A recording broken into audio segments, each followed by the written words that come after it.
Hi, ladies. I am about to get up for the day and head to the nail shop and get my mani-pedi. And I also need to do, some errands, run to the grocery store. And it's good for me to do it in the morning because my housekeepers always come in the morning. So sometimes it's like annoying to be sitting around while they're working and stuff because it's two of them. So I'm going to go ahead and get this video up and then I'm going to start my day. Let's talk about the extreme emotional damage of Black women. And today's video is about some of the destructive things I've been hearing Black women say about Kierra Sheard. They will say these destructive things about someone like Kierra Sheard because Kierra is overweight. That's clear. We also know she's absolutely gorgeous. Her whole family is really, an attractive family. And they won't say these type of things for like a Beyonce. Like, even though we all know, like, Beyonce married someone who was a degenerate cheater, they won't say it about her because it's like, but he's a billionaire. Like, this shows you the stupidity of some Black women. Like, they are just so unbelievably base, as though you have to be with a billionaire to live a good lifestyle. Like, Black women would accept anything for money. Like, I think they would crawl on all fours and bark like a dog for money. So let's get into the topic. The curious case of Kierra Sheard. Now, I absolutely love Kierra Sheard. I've done a collaboration with her before. I don't know if she still has that clothing line, but when she had a clothing line, I did a blog collaboration with her. I've talked to her, when I did that collaboration, and she is lovely. She is gospel royalty. Her whole family is royalty. The lineage is royalty. Knows that. And the audacity of some of these Black women. Just the audacity. So let's go ahead and get into it. I'm going to shift my phone a little bit because I'm going to read this comment that I saw on a YouTube video, because someone else did a YouTube video on this topic. And I thought it was a very good video because they were talking about boundaries in marriage and the importance of us having boundaries. And for someone who's been married for an extremely long time, that is one of the foundations of my marriage. That is one reason me and my husband have never had any drama with adultery and me catching him messaging other women and me messaging other men and us doing all this foolishness, because we always really shared that value of we love each other. We are attracted to each other. We are all that we need. And I know a lot of Black women have never seen this in their own homes. So it's very hard for them to process, and then they go and they get with men, and some of these men may lie to them. Some of these men, they may have thought the best, but it just didn't turn out the best. And some of them may have just made poor choices. Sometimes it's poor choices, sometimes it's foolishness. It just depends. Everybody doesn't have the same story. But let me read this comment. So they're discussing Kierra. And this is how Black women will talk about you online. They won't use logic. They won't, use any type of grace. They're always talking about grace and judgment. Like, even when I'm talking about topics, they're like, oh my gosh, you're so judgmental. And it's like, no, I'm not putting anybody in heaven or hell. I am not their savior. I am not Jesus Christ. I can't judge another person because I have no authority to judge another person. I can share what's right, what's wrong, and what's going to help us be productive. So the comment reads like this. I stand her mama. So sorry this is long, but Kierra's love life was doomed from the start. We all know churches are full of Black women, and the men there are queens, former pimps, or already married men. Now, I can agree with that. No problem with that one. The fact that she's basically gospel royalty means her pickings for an equally yoked mate were extremely slim. I agree with that too. I mean, even my pickings were extremely slim as someone with morals and values. That goes really for all women who have high moral standards. Similar to R&B singers, most black women gospel singers marry down. See, this is your black queens. This is how they talk about you. Most black women gospel singers marry down because of race loyal conditioning. No, they don't marry down. That is your opinion, and you're probably not even married at all. Probably never even been proposed to. Probably ain't even never been in a committed relationship with a man that said, let's take this to the next level. This is how a lot of black women are, and this is why I tell you they are dangerous. I've done another video about this on my channel about toxic black women.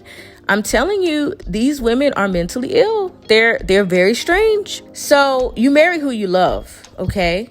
Some women, when they reach a certain status, it is going to be very hard to find these non-existent high-value men that most of y'all are not going to get anyway.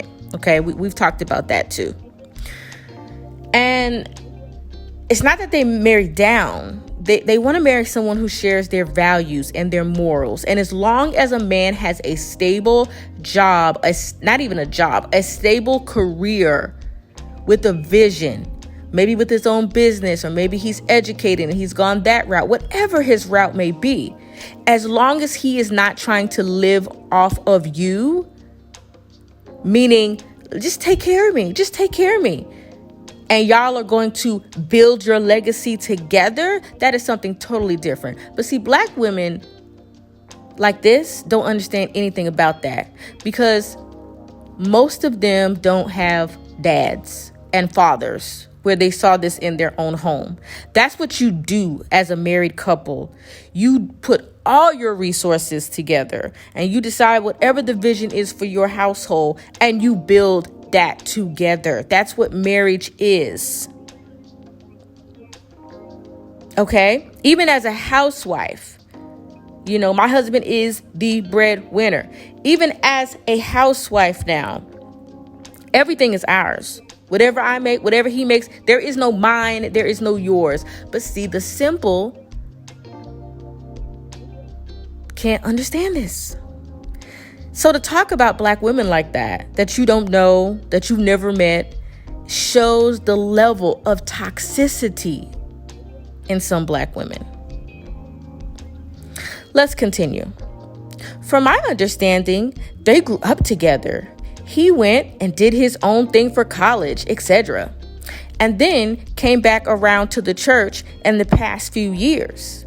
Apparently, she asked around church about him for 11 months before he entertained dating her, because this black witch was there, right? She is a member of this church, and she saw Kiara going around asking about him for 11 months. I'm supposed to believe that?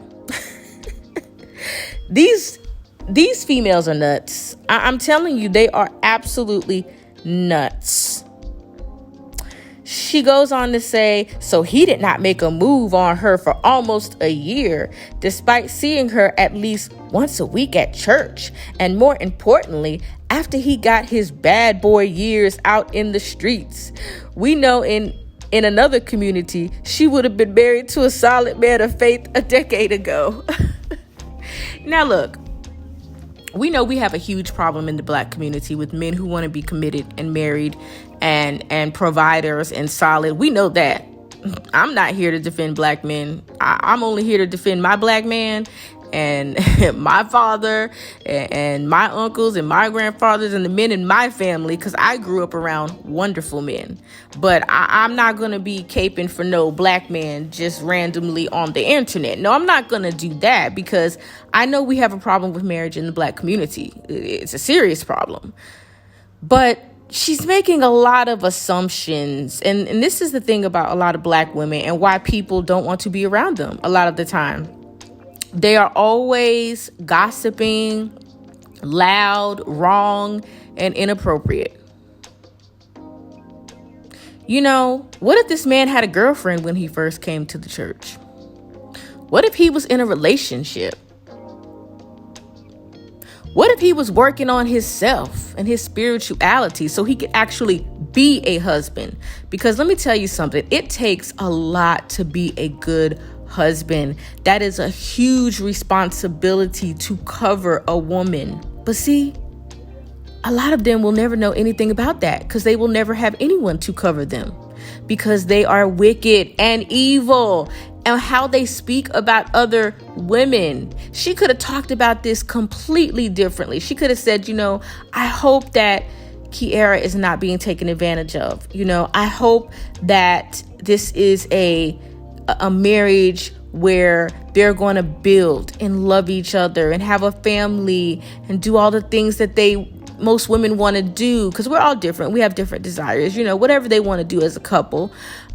You know, and, you know, as Black women, we struggle so much. She's talking about herself, her own pathetic dating story, because she cannot find a man that values her. And when a woman cannot find a man that genuinely values her, this is how she will talk about you. She will drag you for filth because she is a failure. So we don't know what position this man was in when he came to the church. We don't know what type of woman he liked, what type of woman he don't like, if he was in a relationship. And quite frankly, you don't know what this man was doing before he met Kiara. You don't know if he was running in the streets. You don't know how many women he was with. I mean, this is just like, I can't. So let's continue. We also can't gloss over the fact that she's morbidly obese. Gorgeous, yes, but still a big girl. And that definitely has an impact on how she views other women when it comes to her man. Her husband is a landscaper. Okay, so if a woman is morbidly obese, and you guys know I'm never going to cape for obesity, for being overweight, because it makes your life harder. People judge you harshly, as you can see in these comments, because they can see it. It's like your flaw that you wear. And I'm not going to, you know, support obesity or being overweight, because I don't want that for young women. But why does she make the assumption that as a big girl, how we view other women is different when it comes to our men? No, it's not. Y'all, Beyonce got cheated on. She is hardly obese. All these beautiful, thin, well, some of them not even beautiful like that. I mean, you know, so, according to society standards, they get cheated on just as much as these big girls as y'all are talking about. And maybe the big girls get cheated on less. I don't know. You don't know. We don't know that. We don't have the data and statistics on like who's getting cheated on the most. But we know even if you're fit, feminine, and friendly, you are sharing your man. We know you sharing your man because we know that you all are, what's the word I'm trying to, I can't even describe how pathetic this is to talk about somebody. I'm trying to think of the word. Like, this is just horrible. This is just really horrible to assume that because a woman is bigger, she's automatically more insecure than you who are thinner, who's also getting cheated on, probably like the girl you're talking about. We don't know if Kiara's husband looks at other women or will cheat on her. We don't know that. That's a terrible thing to even infer, that she's insecure because she's bigger. Some of you are just so base and pathetic and empty and soulless and hurt and lonely. Ugh. Now, I don't know what her husband being a landscaper has anything to do with this. I mean, Kiara is gospel royalty. If you look around at other gospel singers that are in her genre, none of them are even on her level. Even if she married another gospel singer, they wouldn't have been a man of her elite status. They wouldn't have been a man that's even remotely close to the legend that her family has left, okay? You know, I don't know if she's in the business of being able to meet different CEOs and different people. And because she carries a little extra weight, we know that's going to be a barrier in every single woman's life that carries a little extra weight. But we know she's an accomplished recording artist, and he owns his own business. And I'm pretty sure that her dad has had conversations with her and vetted this man if he comes from her church. See, this is something the fatherless doesn't understand. The fatherless doesn't understand that our fathers vet our husbands. So her father has probably vetted him. And I guarantee you he ain't gonna come up on the back of that elite black family. I get. Because people don't understand family unit. People have a family unit. When you have a family unit, you don't get tricked like other people as much. All right, so she goes on to say, you know, he's a landscaper. She's a recording artist. She is a come up for him in every way, shape, and form. And she knows this, but it was worth it to have her king. Now here we go with the, you know, the whole thinking everybody wants a man because he's black or he's not black or he's white. Like, this is like this whole obsession with race that people are having on the internet, worrying about what type of men black women want to date, worrying about what type of man black women are interested in, and worrying about what type of woman the black man wants to date. Listen, y'all, who cares? The black community is at the bottom. There are other things to worry about. If a black man wants to date another race, let him. Be happy for him. If a black woman wants to date another race, let her. Be happy for her. The main goal is to be loved correctly and to be able to build something together that is godly, that is holy, that is righteous, that's going to help you economically, that's going to help you if you have children. That is the focus. It should not be about any race stuff. Okay, so all this like, but it's worth it to have her king. And girl, Kira ain't looking for no king. That's probably your level of man. She ain't looking for a king. She wants a decent man. And I'm sure maybe her preference is black man, and there's nothing wrong with that if her preference is that, because most black people marry black people, and we know most white people marry white people. That's every race. Most people marry and stay within their race because that's what's natural to us. So stop, cut it out. It's clear who the prize is in this relationship. Mama is hypogamous, and that means that basically you married down. I'm all for protecting your marriage, but I have to laugh when it's clear it's not a marriage worth having. I always go up for the family and how they changed the trajectory of music, and I truly wish her well. Girl, stop lying. And this is another thing black women do. They are such liars. Like, oh, but I wish you well, girl. No, you don't. No, you don't, because you wouldn't have spoke about this woman in this manner if you wished her well. And so I just wanted to read that comment and show you how emotionally damaged black women are. And it's not all their fault. It's because some of them were abandoned by their fathers, rejected by their fathers. So they didn't have that love and that adoration coming up. And on top of it, a lot of them have experienced a lot of traumatic issues in relationships. And so now they're taking that toxicity and they're passing it down to the younger generation. But young ladies, if you're a young lady listening to me, you don't need to internalize that. Like, no, this is not your life. You don't have all this baggage. You young, you 22, 23, 24. You got your life ahead of you. You don't have 3 babies under your arm. You don't have a ton of men that you've been in bed with yet. You still have time to learn the game of life so that you can match with the right man. And these women, Oh, they don't mean you know well. They want you to be a failure like them. So now I want to get to the heart of the issue. And the heart of the issue is Black women don't understand boundaries. That's why a lot of them are in the toxic situations that they're in. And that's why they are experiencing some of the trauma that they are experiencing. Another thing that we lack in the Black community is strong fathers and feminine, godly, righteous, Proverbs 31 type of mothers. That's the type of mother I had.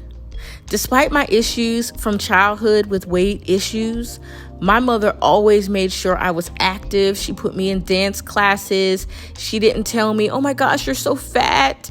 You're so fat. You know, you're never going to get married. You know, you got to lose weight because you're just too chubby. You know, she just made sure my hair was done.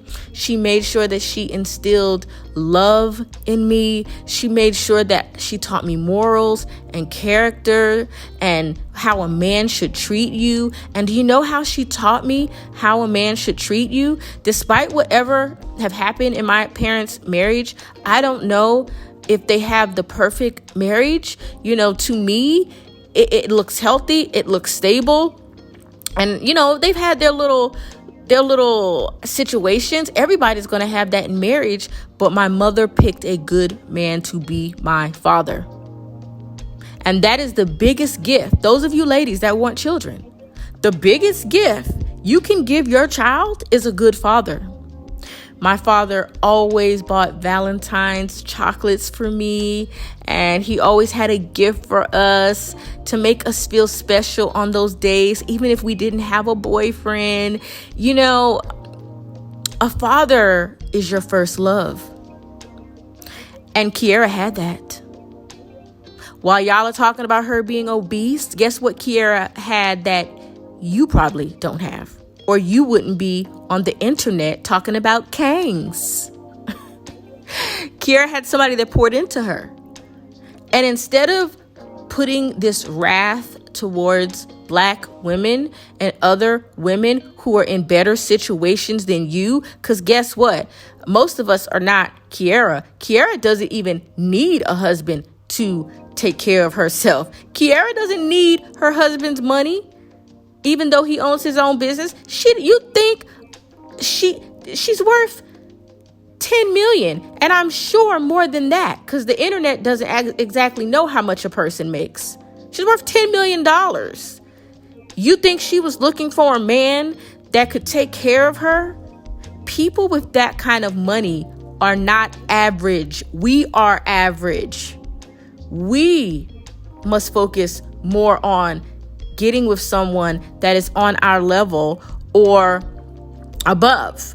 And I don't even agree with that, especially if you date correctly. Because if you date correctly, you get married in your early 20s probably, or your mid 20s, because you're finding the best prospects around you and you do it. But that's a different conversation. What this issue is about is boundaries. Black women don't understand boundaries. They don't understand standards. They don't understand that when you are newly married, you don't need any opposite sex friends around you. You don't need any of your girlfriends hanging around in your house all day. It has nothing to do with jealousy or being afraid that your man is going to cheat. That is what Black women are obsessed with. I mean, every man y'all had must have cheated on y'all, because that is like an obsessive topic that Black women like to talk about, a man cheating. Every man doesn't cheat, despite what your aunties and your mamas told y'all. Every man does not cheat. We all have the temptation to cheat. We are not above men in this area. We all see attractive people and might think, oh, look, they're attractive. It should stop there when you're married. And married people need to set their own boundaries within their marriage so that they are not inappropriate. Me and my husband have a new podcast about this. We do a whole podcast where we talk about why we don't have opposite sex friends and telling our story about that. And it's very good. So I think you should go listen to that if you are thinking about what kind of boundaries that you want to set in your own marriage.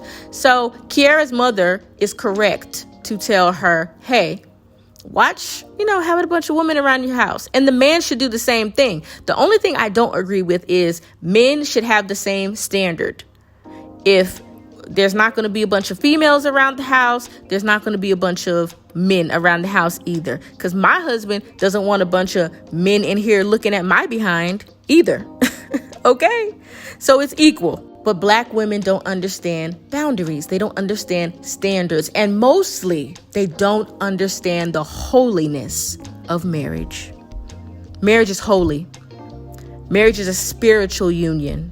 Marriage is not just about getting the bag, leveling up, becoming a housewife, becoming a mother, creating a legacy. Marriage is about your relationship with God. It is a holy union. It is a covenant. It is sacred. And the purpose of that union is to glorify God.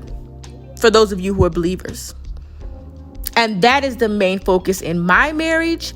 And from how I hear Kiara speak, I don't know her like that. Like I said, I just collaborated with her brand that one time. So I don't know her personally. I don't know how much she loves God or how holy she is, or I don't know nothing. And I really, honestly, I don't care, But what I do know is she professes Christ. Now, whether she does everything she's supposed to do and whether she walks the walk or talks the talk, I don't know. But what I will say is that's what she's looking for in her marriage. Someone that's stable, that can stand on his 2 feet, that's strong, that's masculine, and I hope that's what she has. I don't know what she has. I don't know her man. I'm not in her marriage. I'm just speaking from another married woman who understands marriage, who also grew up with a father in a 2-parent home. I understand where she's coming from, and me and my husband have the exact same standards. We understand boundaries, and Black folks believe in doing anything. Look at the community. Look at the culture. Look at the hip hop culture. Look at how women conduct themselves. Everybody is out here bumping to the city girls, wanting to be a city girl. Every 40-year-old woman is starting it up on Instagram. This is disgusting for the younger people that are coming up under us. And we know we're always going to have some degenerates in our collective. It's not even a community, to be honest with you. We're always going to have some degenerates in the collective. But to see Black women talk about other Black women in this way, it shows you the emotional damage. I'm going to be talking more and more about emotional damage this year. Make sure you go check out that video that I have in the private Patreon community where I talk about emotional damaged women. They're emotional about everything, about racism, about love relationships, about what happened into their childhood or what happened to them in their childhood. They don't get the therapy and the counseling that they need. And I'm actually going to leave a link to a brand that I collaborate with, an online faith-based counselor, because I don't believe in going to worldly counselors. I don't go to worldly counselors. I believe you need faith-based mentors and counselors who can help you intertwine your spirituality with your healing. So I'm going to leave a link to the podcast where me and my husband talk about why we don't have opposite sex friends. I'm going to leave a link to the online faith-based counseling service. If you know you're dealing with issues of abandonment and anger, I'm going to leave that. And I'm going to leave a link to my Patreon community if you want to hear me continue to talk about emotional damage, because Black women have made it very clear to me that as a whole, I'm not talking about my personal life, as a whole, there is no sisterhood. They have no understanding of certain things. They don't understand boundaries. They don't understand standards. They don't understand femininity, because femininity has nothing to do with being a thought, putting on a wig and makeup. Femininity is your character. So I'm done. I got to get up. I got to get out of here and get my mani-pedi, get my day started. But yeah, I will see you guys in my next video.